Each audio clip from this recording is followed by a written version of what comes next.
प्रिय दर्शकों, एक बार फिर से ऋचा की भक्ति में आप सभी का स्वागत है। कार्तिक मास की 8वें अध्याय और 9वें अध्याय की कथा में आप सभी का स्वागत है। आइए जानते हैं 8वें अध्याय की कथा। जिसकी दया से सरस्वती भाव रही उपजाए, कार्तिक महोत्सव का कमल लिखे 8वें अध्याय।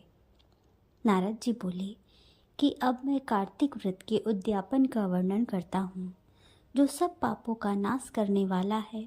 व्रत का पालन करने वाला मनुष्य कार्तिक शुक्ल चतुर्दशी को व्रत की पूर्ति और भगवान विष्णु की प्रीति के लिए उद्यापन करे। तुलसी के ऊपर एक सुंदर मंडप बनावे, उसे केले के खंभों से संयुक्त करके नाना प्रकार के धातुओं से उसकी विचित्र शोभा बढ़ावे। मंडप के चारों ओर दीपकों की श्रेणी सुंदर ढंग से सजा कर रखें। उस मंडप में सुंदर बंदरवारों से सुशोभित 4 दरवाजे बनावे और उन्हें फूलों से तथा चवर से सुसज्जित करें।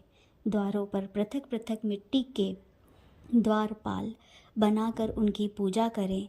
उनके नाम इस प्रकार हैं: जय, विजया, चंड, प्रचंड, नंद, सुनंदन, कुमुद और कुमुदाक्ष। उन्हें चारों दरवाजों पर 2-2 के क्रम से स्थापित कर भक्तिपूर्वक पूजन करें।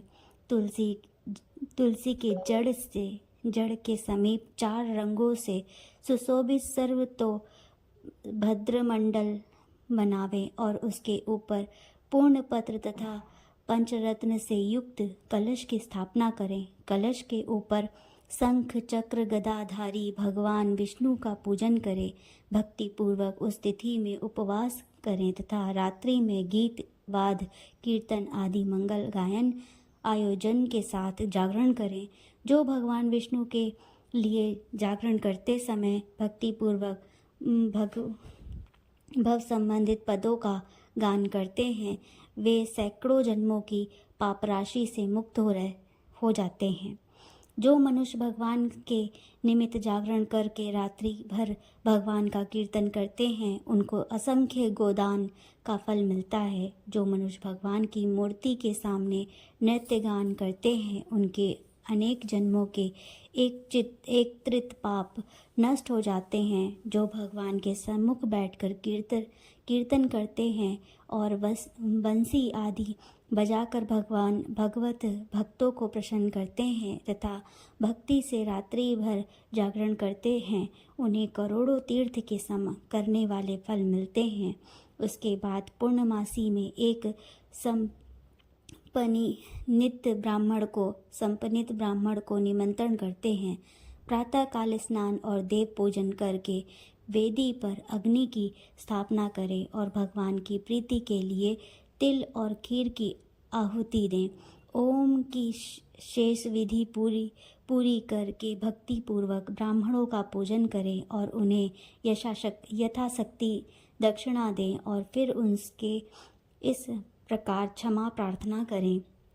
आप सब लोगों की अनुकंपा से मुझ पर भगवान सदैव प्रसन्न रहें। इस व्रत को करने से मेरे 7 जन्मों के किए हुए पाप नष्ट हो जाएं और मेरी संतान चिरंजीवी हो। इस पूजा के द्वारा मेरी सभी मनोकामनाएं पूर्ण हो। मेरी मृत्यु के पश्चात मुझे अतिशय दुर्लभ विष्णु लोक की प्राप्ति हो। पूजा की समस्त वस्तुओं के साथ गाय भी गुरु को दान में दें और उसके पश्चात घर वालों और मित्रों के साथ स्वयं भोजन करें।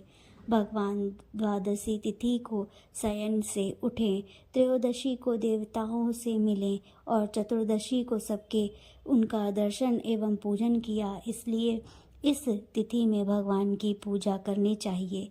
गुरु की आज्ञा से भगवान विष्णु की सुवर्णमयी प्रतिमा का पूजन करें। इस पूर्णिमा को पुष्कर तीर्थ की यात्रा श्रेष्ठ मानी गई है। कार्तिक माह में इस विधि का पालन करना चाहिए।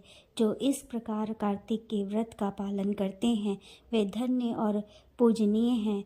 उन्हें उत्तम फल की प्राप्ति होती है। जो भगवान विष्णु की भक्ति में तत्पर कार्तिक में व्रत का पालन करते हैं उनके शरीर में स्थित सभी पापों का तत्काल नष्ट हो जाता है।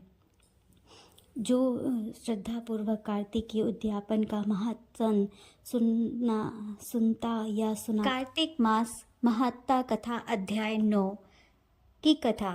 राजा पृथु ने कहा कि हे मुनि श्रेष्ठ नारद जी, आपने कार्तिक माह के व्रत में जो तुलसी की जड़ में भगवान विष्णु का निवास बताकर उस स्थान की मिट्टी की पूजा करना बतलाया है, अतः मैं श्री तुलसी जी के महत्ता को सुनना चाहता हूँ।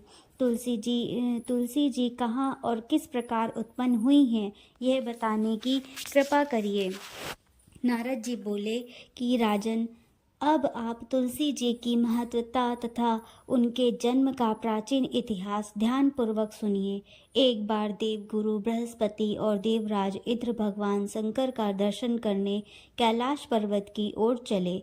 तब भगवान शंकर ने अपने भक्तों की परीक्षा लेने के लिए जटाधारी दिगंबर का रूप धारण कर उन दोनों के मार्ग में अवरोध उत्पन्न किया।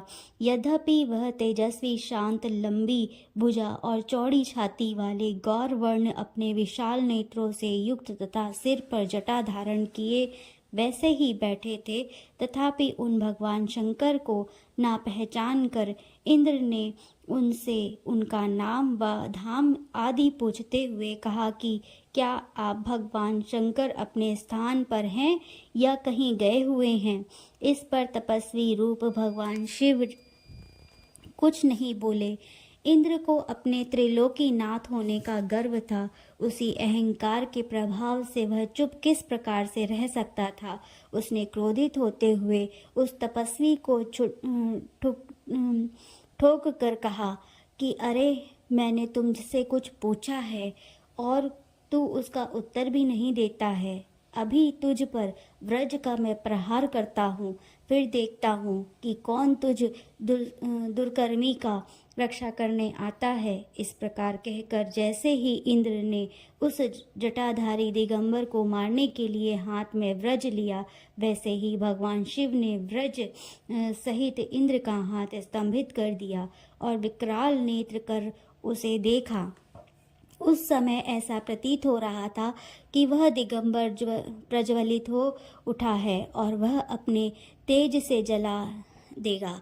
भुजाएं स्तंभित होने के कारण इंद्र दुखित होने के साथ साथ अत्यंत कुपित भी हो गया, परंतु उस जटाधारी दिगंबर को प्रज्वलित देख कर बृहस्पति जी ने उसे भगवान शंकर का जानकर प्रणाम किया और दंडवत होकर उनकी स्तुति करने लगे। बृहस्पति भगवान शंकर से कहने लगे कि हे दीनानाथ, हे महादेव, आप अपने क्रोध को शांत कर दीजिए और इंद्र के इस अपराध को क्षमा कर दीजिए। बृहस्पति के यह वचन सुनकर भगवान शंकर ने गंभीर वाणी में कहा कि मैं अपने नेत्रों से निकले हुए क्रोध को किस प्रकार रोकूं। तब वह बृहस्पति ने कहा कि भगवान, आप अपना भक्त वत्सल नाम सार्थक करते हुए अपने भक्तों पर दया कीजिए। आप अपने इस तेज के अत्यंत स्थापित कीजिए और इंद्र का उद्धार कीजिए। तब भगवान शंकर गुरु बृहस्पति से बोले कि मैं तुम्हारी स्तुति से अत्यंत प्रसन्न हूँ। तुमने इंद्र को जीवन दान दिया है। मुझे विश्वास है कि मेरे नेत्रों की अग्नि अब इंद्र को पीड़ित नहीं करेगी। बृहस्पति के से इस प्रकार कहकर भगवान शिव ने अपने मस्तक से निकले हुए अग्निमय तेज को अपने हाथों में ले लिया और फिर से उसे क्षीर सागर में डाल दिया। तत्पश्चात भगवान शंकर अंतर्धान हो गए। इस प्रकार जिसको जो जानने की कामना थी उसे जानकर इंद्र तथा बृहस्पति अपने अपने स्थान पर चले गए।